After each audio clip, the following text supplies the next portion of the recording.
বিনোদ ঠাকুর মহাশয়, ভক্তি বিনোদ মহাশয়, মহাজনী কথা, মহাজনী কথা।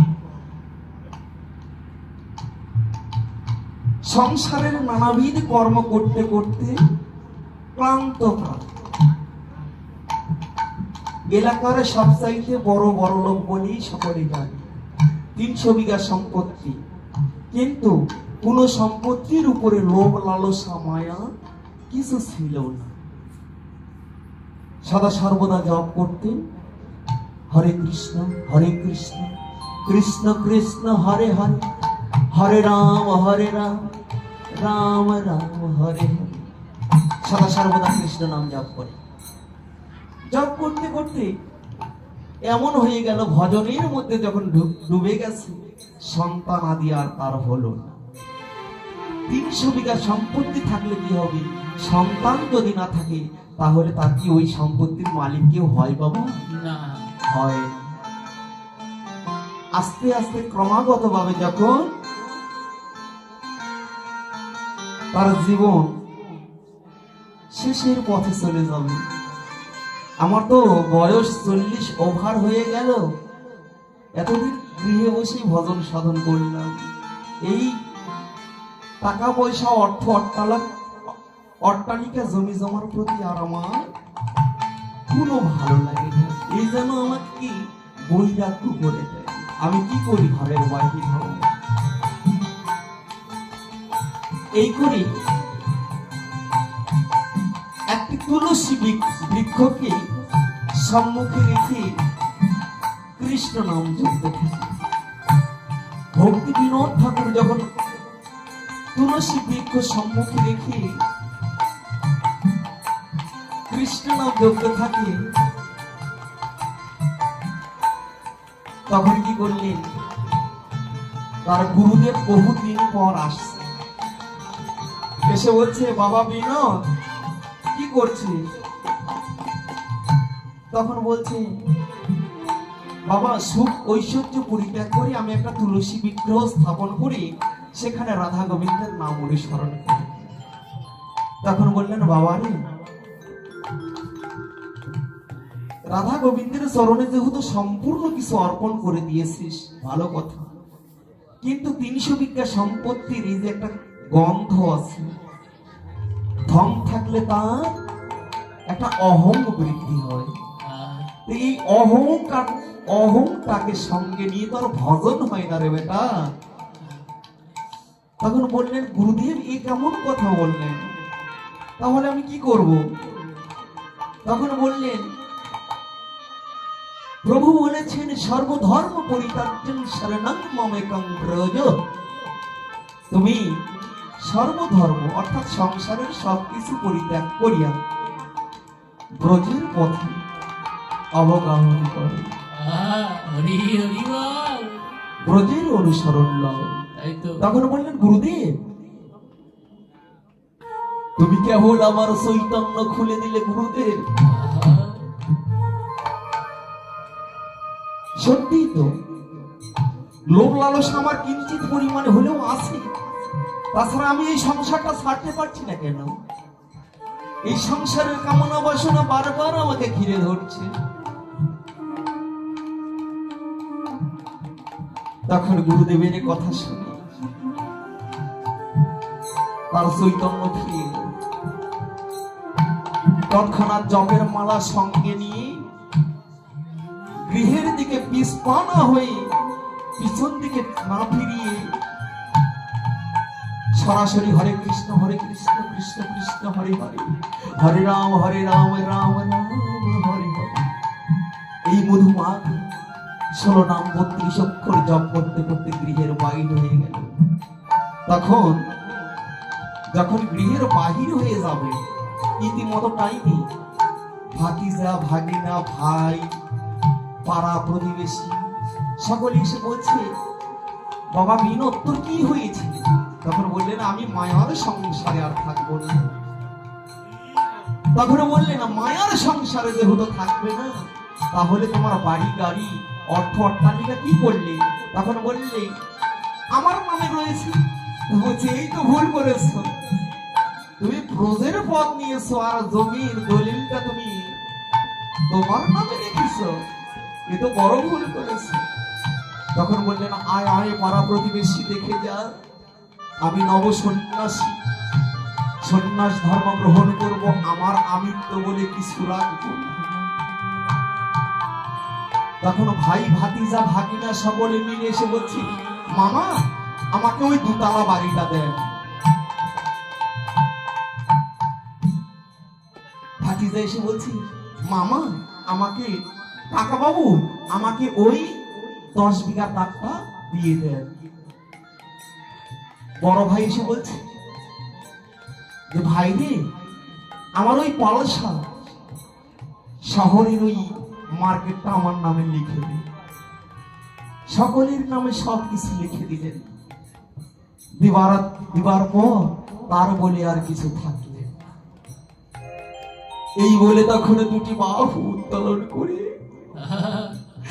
হরে কৃষ্ণ হরে কৃষ্ণ, কৃষ্ণ কৃষ্ণ হরে হরে, হরে রাম হরে রাম, রাম রাম হরে। এই হরে কৃষ্ণ হরি কথা, হরে কৃষ্ণ হরে কৃষ্ণ, কৃষ্ণ কৃষ্ণ হরে হরে, হরে রাম হরে রাম, রাম রাম হরে হরে, হরে কৃষ্ণ হরে কৃষ্ণ, কৃষ্ণ কৃষ্ণ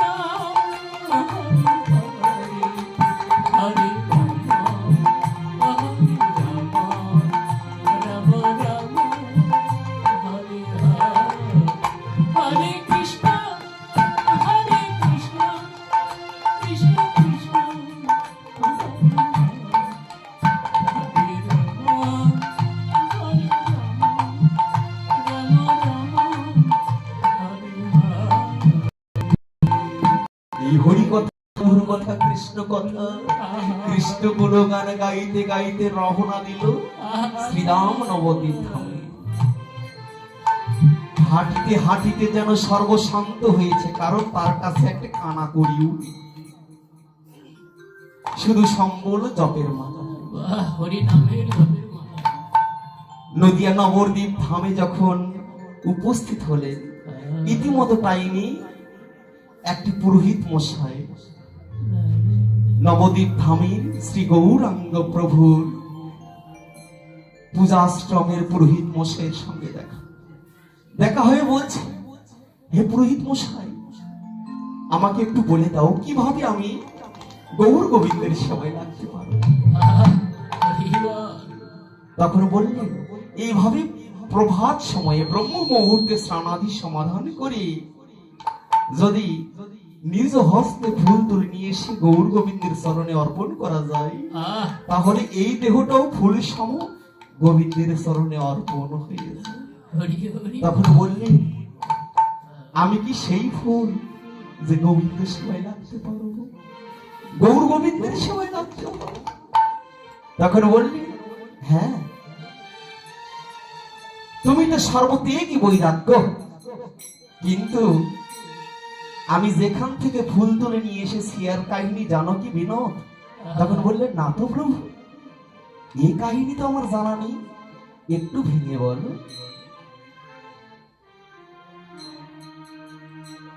তখন বললেন, না তোমাকে বলছি, দাঁড়াও, তুমি এখানে দাঁড়িয়ে থাকো আর আমি আমার তোলা ফুলটাকে গোবিন্দের চরণে অর্পণ করে এসে বলছি।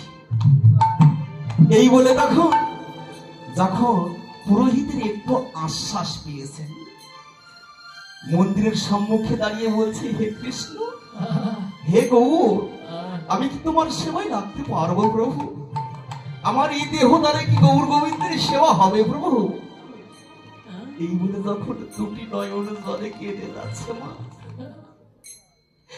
তার কান্নায় গৌর হরি আর মন্দিরে থাকতে পারলেন না। তৎক্ষণাৎ একটি কুৎসিত ছোট বালক এসে তার সম্মুখে উপস্থিত হয়ে বলছি, বিনোদ, তুই আমাকে ডাকছিস? কিন্তু বিনোদ করছে হরি চিন্তা, আর তার সম্মুখে এসেছে মানব। তাকে আর চিনতে পারলেন না। কুৎসিত ছোট বালক। ওই বালকটাকে দেখে বলছি, তুমি সরে যাও, আমি আমার গৌর হরির চিন্তা করছি। দেখো কার রূপে কে আসে, তাই না? ভগবান নিশ্চয়ই এখানেও সঙ্গ করছেন, এমন রূপে সঙ্গ করছেন যে কেউ চিনতে পারে না। তখন কি করলি? যখন ধাক্কা মেরে ফেলে দিলেন, সঙ্গে সঙ্গে সেই বালক যেন ধুলোর মাঝে গড়িয়ে গেল। যখন ধুলোর মাঝে লুটিয়ে গেল, তখন মনে মনে ভাবলেন, ওই পুরোহিত মশাই তো আসতেছে না, আমাকে বলতে চাইলো কিভাবে গৌর গোবিন্দের সেবায় লাগা যায়, কিন্তু পুরোহিত মশাই আসতে একটু বিলম্ব করছে। ইতিমতো টাইমে বলছি, এ কোন বালক আমাকে বলল তুমি আমাকে ডাকবে? যখন পিছন দিকে তাকিয়ে দেখে ওই বালক আর নাই, শুধুমাত্র ওই বালকের চরণ চিহ্ন সেখানে পড়ে আছে। বললেন, এ কোন বালক, এ কোন বালক? দাদাজি, আমার ঈশ্বর ভগবান শ্রীকৃষ্ণ এমন রূপে। হে গোবিন্দ, তুমি এমন রূপ ধারণ করে আসলে আমি তো এই বলে তখন চরণ সাপের উপরে পড়ে গড়াগড়ি দিয়ে বলছি,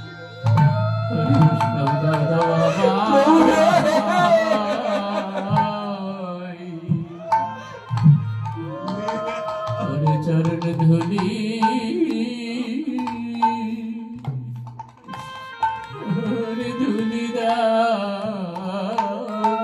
সেই সচরণ ছাপের উপর গড়িয়ে গড়িয়ে যাচ্ছে আর বলছে, প্রভু আমি প্রিয় ধন হারিয়ে ফেললাম।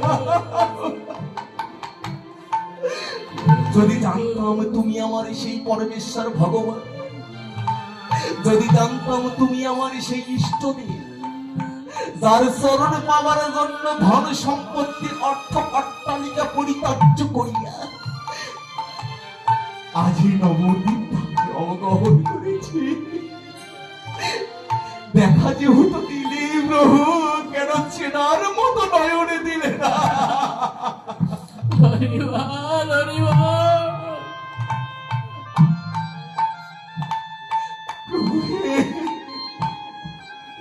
ক্ষমা করো প্রভু, আমি না জেনে না বুঝে তোমাকে আমি ধাক্কা দিয়ে মেরে দিয়েছি।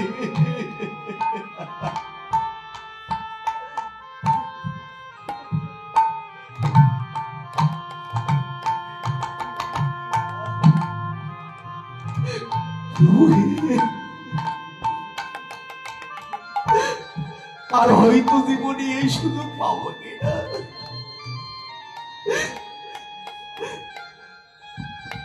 পরম ধন পেলাম, কিন্তু না বুঝে অকালে শিরন হারিয়ে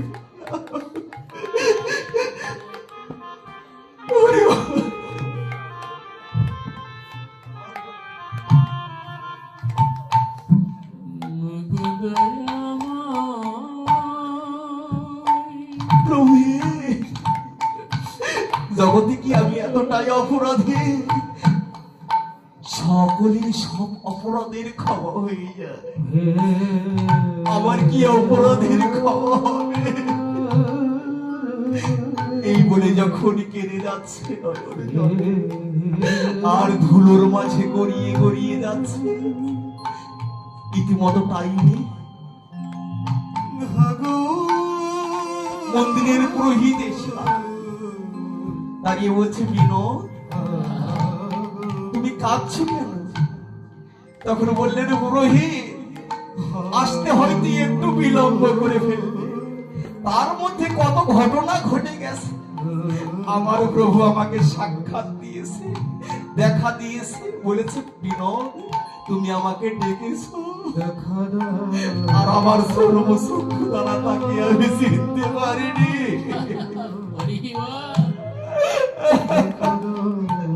হরিবা দেখা না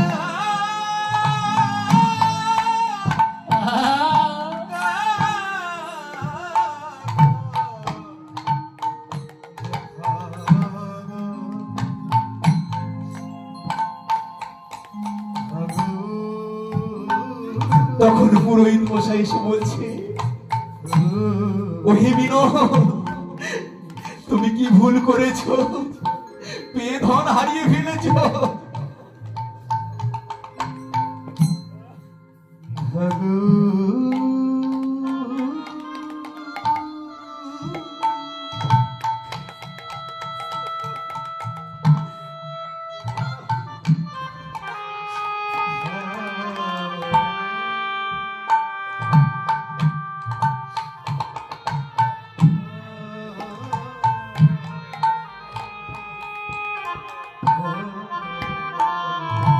হরিবল, সে পুরোহিত এসে বলছে তোমাকে এই চেতনায় ফিরাতে চেয়েছিলাম বিনোদ, যে দেখো দেহের মধ্যে যদি একটু থাকে কামের গন্ধ, তার সঙ্গে হয় না গোবিন্দের কোনো সম্বন্ধ। হরিবল হরিবল